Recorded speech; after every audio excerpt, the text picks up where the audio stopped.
In this video, I explain how to find out the rated primary and secondary current of a transformer. So the problem is calculate rated primary and secondary current of 630 kVA, 11 kV, 415 volt transformer.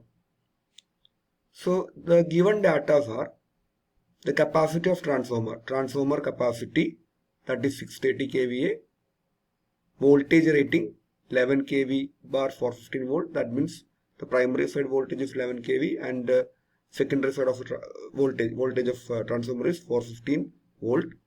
And here 11 kV we treated as high tension voltage, HT voltage, and for 15 volt we treated as low voltage or LT voltage side.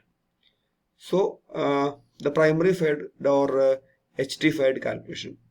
So IP is the primary or HT side current, rated current. So the equation is IP equal to kVA, capacity of transformer, into 1000. We convert into VA. So we multiply with 1000 divided by root 3 into voltage. That is the equation to find out the rated current of a transformer. So in primary side, so we write kVA is 630 into 1000 divided by root 3 into the primary voltage is 11 kV. So you convert into voltage, 11 into 10 raised to 3. So you get the primary current is 33 ampere. So this is the primary current, 33 ampere. Similarly, you find out the secondary current. So you can use the same equation. So IS, secondary current or LT side current, equal to kVA into 1000 divided by root 3 into voltage. So the same capacity 630 into 1000 divided by root 3 into the secondary side of the voltage is 415. Okay, 415. So it is voltage.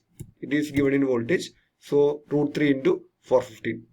So you get 877 ampere. So that is the secondary rated current of given transformer. So based on this primary and secondary current, we define different equipment associated with the transformer. For defining the primary side circuit breaker and fuse rating, we consider this current value 33 ampere, and for defining the secondary side of the transformer and the circuit breaker, we considering the secondary rated current of the transformer, that is 877 ampere. That's all. Thank you.